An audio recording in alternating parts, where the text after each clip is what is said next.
রুম্পা, তোমার জন্য একটা গুড নিউজ আছে। তোমার আর আমার বিয়ে বাসা থেকে ঠিক করে ফেলছে। বলো কি, তাই নাকি? আচ্ছা শোনো, বিয়ের 5 বছর পর্যন্ত আমরা কোনো বাচ্চা নিব না। বিয়ের 5 বছরের ভিতর কোনো বাচ্চা নেবে না কেন? তোমার ভিতর কোনো সমস্যা আছে নাকি? আরে বোকা না, এই 5 বছর আমরা ঘুরবো ফিরবো এনজয় করব। তোমার এই ঘোরাফেরার চক্করে এলাকার লোক যে আমারে হিজড়া বলবে, তার কি হবে?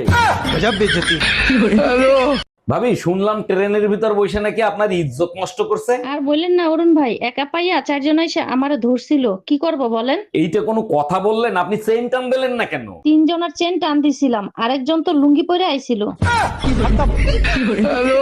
এই নাও বিষ, তাড়াতাড়ি খেয়ে ফেলো। বিষ? আমি বিষ খাবো কোন দুঃখে? তোমার ইচ্ছা হইলে তুমি খাও। মার্কেটে একটা শাড়ি দেখে আইছি, 8,000 টাকা দাম, টাকা দাও। তোমার কি মাথা খারাপ হয়ে গেছে আমার কাছে বিষ খাওয়ার?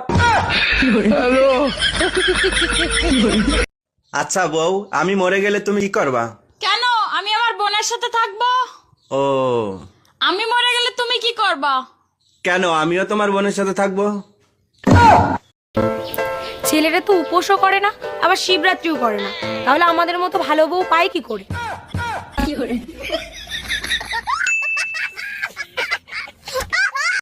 ভগবান বলে ভালো কাজ করলে নাকি ভালো ফল পাওয়া যায়।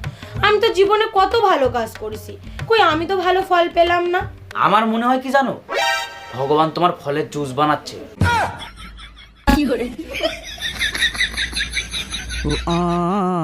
এই মায়া, 5 দিন আগে তুমি আমার কাছ থেকে 5,000 টাকা নিছিলা, সেই টাকার হিসাব দাও। 5 দিন আগে তোমার কাছ থেকে কিসের টাকা নিছি? মাথা মুথা ঠিক আছে?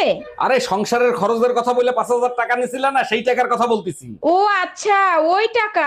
2,000 টাকা এদিকে খরচ হয়েছে, 2,000 টাকা ওইদিকে খরচ হয়েছে, 1,000 টাকা এদিক ওদিক খরচ হয়েছে।